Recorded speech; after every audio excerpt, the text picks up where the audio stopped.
Salut tout le monde, j'espère que ça va bien. For the non-French speakers, don't worry, you can activate the English subtitles in the options of the video. I live in Quebec, and since most of my followers are from here and many others from France, I decided to make this video in French. Pour ceux qui ne me connaissent pas, je m'appelle Simon, je suis un producteur musical et un DJ de la ville de Québec, mieux connu sous mon alias Mercurius. Je me consacre à la musique électronique hard, donc un style caractérisé par un BPM assez élevé, des mélodies tantôt dark, tantôt survoltées, puis des kick drums distorsionnés là, qui démolissent tout sur leur passage. Ta maman aimera pas ça. Je suis extrêmement heureux de vous inviter dans mon nouveau studio.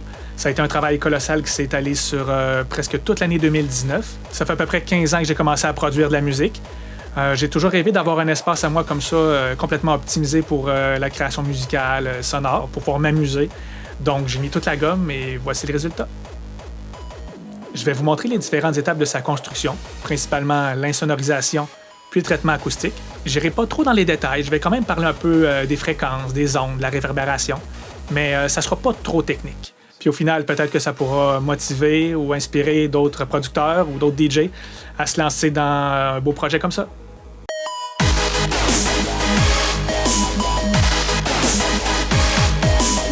Je vis dans un condo, puis quand j'ai acheté ici, je savais que cette pièce-là allait devenir mon studio. Puis la bâtisse est quand même récente, en gros béton. L'insonorisation est déjà très bien, mais il n'y a jamais rien de parfait. Donc j'ai fait des tests de son en mettant le volume vraiment fort. Je suis allé chez mes voisins. On n'entendait pas vraiment le son, mais on entendait quand même les coups de la basse un peu. J'ai pas envie de traumatiser là, mes voisins avec les kick drums, donc il fallait insonoriser la pièce. On a détruit plusieurs murs pour insérer à l'intérieur de la Roxul. C'est une laine isolante spécialement conçue pour l'insonorisation. Ça a une capacité d'absorption là, excellente pour tout ce qui est vraiment là, les basses fréquences. On en a mis aussi en haut pour venir créer un nouveau plafond qui serait complètement insonorisé. Donc ça a été la première étape. Ensuite, le Sonopan. C'est des panneaux de fibre de bois spécialement conçus aussi là, pour l'isolation acoustique, l'insonorisation. On en pose vraiment la grandeur de la pièce, tous les murs, le plafond, pour tout recouvrir. Déjà là, on pouvait crier, puis c'était fou de voir comment le son il restait vraiment prisonnier de la pièce. Puis ça, c'est bon à savoir si un jour je veux transformer mon studio en chambre de torture. Après, on doit fermer la pièce. Donc, on met des murs de J-Proc par-dessus tout ça. On vient sceller les joints avec du scellant acoustique. Il faut tout plâtrer, tout sabler. Vraiment un travail de fou. Ensuite, la peinture, la pose d'un nouveau plancher en bois flottant avec une membrane acoustique en dessous. Puis, j'ai pas enlevé mon tapis pour vraiment conserver la meilleure absorption acoustique. Il y a aussi l'éclairage que j'ai passé beaucoup de temps à choisir pour avoir vraiment l'ambiance la plus cool possible. J'ai opté pour des spots OLED avec télécommande que tu peux ajuster la couleur, l'intensité, tant pour mes petits hauts plafonds que mes deux gros hauts planchers.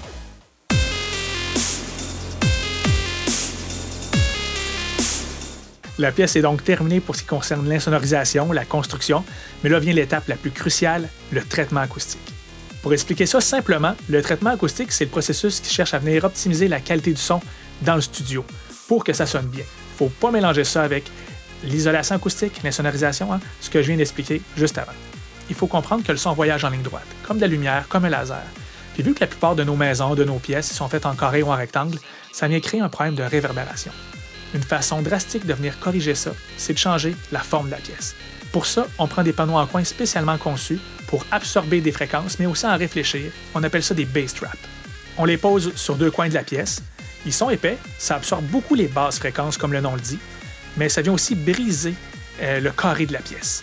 Et juste poser les bass traps, ça améliore en fou l'acoustique, c'est vraiment surprenant. En deuxième, on s'assure qu'on élimine une bonne partie de la réverbération. On veut pas que ça sonne trop écho. J'ai donc installé des panneaux absorbeurs sur tous les murs à des positions bien précises. Puis ça aussi, ça vient complètement changer le son de la pièce.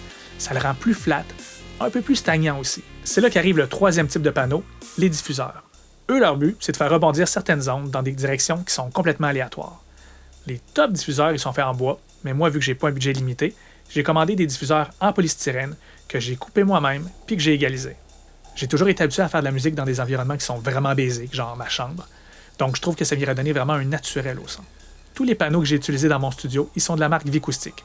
C'est une compagnie du Portugal. Bon, il existe une tonne de marques, mais Vicoustic, ils font vraiment partie du top. La qualité est impeccable, puis je sais qu'il y a beaucoup de grands producteurs de musique électronique en Europe qui utilisent que cette marque-là. Je vais mettre le lien de leur site web dans la description du vidéo pour ceux que ça pourrait intéresser.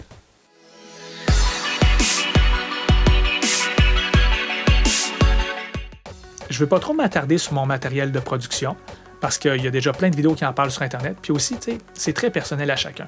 Mais tant qu'à être là, je vais vous montrer le matériel que j'utilise. Ordinateur, bien évidemment, c'est important d'en avoir un qui est assez puissant. J'ai un i5 8600 avec 16 GB de RAM.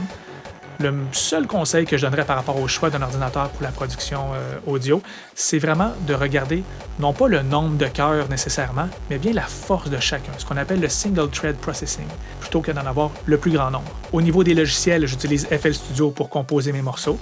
J'aime bien aussi SoundForge là, pour tout ce qui est vraiment l'édition sonore. Si tu n'as rien compris du bout des ordinateurs, c'est fini.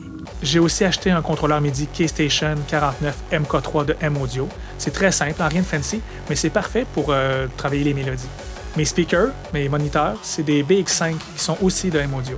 C'est important aussi d'avoir un bon microphone. J'ai acheté récemment un Shure SM57. J'en avais utilisé un il y a quelques années pour enregistrer le violon de mon amie Geneviève dans ma pièce Stronger.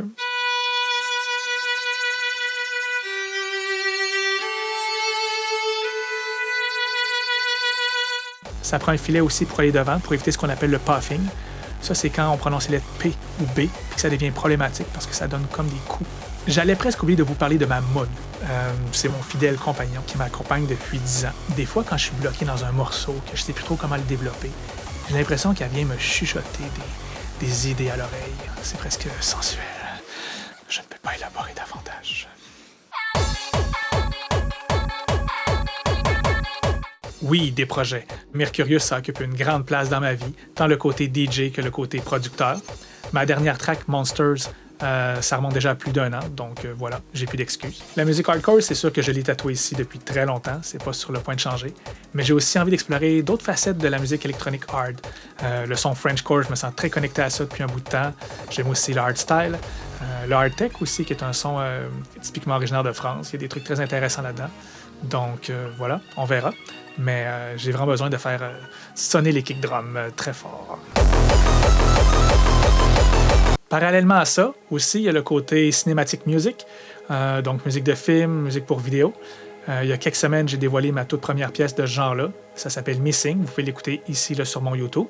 C'est une pièce que j'ai faite à la base pour la chaîne de Victoria Charlton. C'est une YouTubeuse très cool, très populaire au Québec et puis dans toute la francophonie à travers le monde. Elle se dédie au true crime, aux disparitions, à l'inexpliqué. Je vais mettre le lien de sa chaîne dans les informations de la vidéo. Pour les intéressés, vous irez voir. Éventuellement, j'aimerais bien développer ce côté-là, donc à suivre. Aussi, ça je le fais déjà, mais je veux continuer d'offrir des services en lien avec le son, des trucs plus techniques. Par exemple, aider des musiciens avec leur mixage, enregistrer là, des démos pour des chanteurs, des chanteuses. Il y a aussi tout le côté mastering que j'aime bien, donc masteriser des pièces, mais aussi masteriser des mix. Je le fais déjà pour plusieurs DJ de Québec, parce que c'est important que ça sonne bien vos mix avant d'aller crisser ça sur Mixcloud ou SoundCloud. Donc voilà, ça fait le tour. J'espère que vous avez aimé. C'est la première fois que je faisais ce genre de vidéo-là.